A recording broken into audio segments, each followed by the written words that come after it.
Cinema వేదికలపై ఒకరిద్దరి పైత్యం మొత్తం సినీ ఇండస్ట్రీనే ఇబ్బందులు పాలు చేస్తోంది.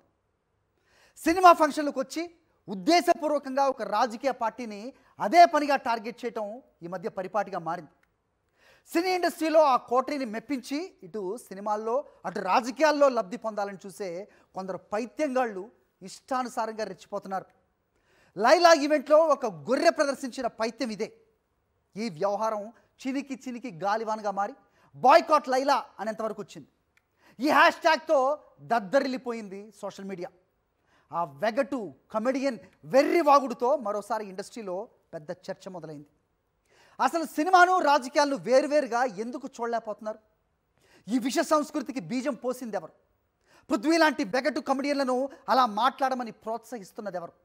ఈ ప్రశ్నలతో పాటు ప్రధానంగా వినిపిస్తున్న ఓ 10 ప్రశ్నలు బిగ్ స్క్రీన్ పైన చూసే ప్రయత్నం చేద్దాం. Stop this nonsense.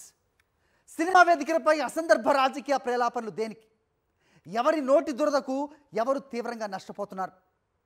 ఆ వెగటు కమెడియన్ గొర్రె పురాణం నుంచి boycott Laila hash tag hero నిర్మాత క్షమాపణల ఎపిసోడ్ వరకు అసలు ఏం జరిగింది? ఆ మెగా కాంపౌండ్ను మెప్పించేందుకే సినిమా వేదికలపై ఈ 30 ఇయర్స్ పైత్యం గొర్రె పురాణాలు చెప్తున్నాడా?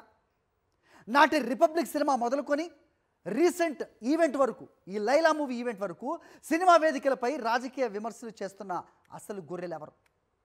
సినిమా ఫంక్షన్స్లో సినిమాల గురించే మాట్లాడాలి కానీ రాజకీయాల గురించి కాదు అన్న ఇంకిత జ్ఞానం లేని వారిని ప్రోత్సహిస్తుంది ఎవరు? అయితే 30 ఇయర్స్ పైత్యాలు లేదంటే కొందరు జబర్దస్త్ జోకర్లతో సినిమా వేదికలపై రాజకీయ విమర్శలు చేయిస్తున్నది ఎవరు? సినిమా వేదికలపై వెర్రి వేషాలన్నీ వేసి పిచ్చి వాగుడంతా వాగేసి చివరికి మా సినిమాకు నష్టం చేయొద్దంటూ లబోదిబోమంటే సరిపోతుందా? సినిమా ఫంక్షన్లకు హాజరు కావటం ఒక రాజకీయ పార్టీ టార్గెట్గా విమర్శలు చేయటం ఓ పక్క ప్లాన్ ప్రకారం జరుగుతోందా? ఇటు సినిమా ఫంక్షన్లోనూ అటు సినిమాల్లోనూ రాజకీయాలను జొప్పిస్తున్నది ఎవరు? ఆ విష సంస్కృతికి బీజం వేసింది ఎవరు? ఇకనైనా ఇండస్ట్రీ మేల్కోవాల్సిందేనా? ఆ పైత్యంగాలను పక్కన పెట్టకపోతే సినిమాలు దారుణంగా నష్టపోక తప్పదా?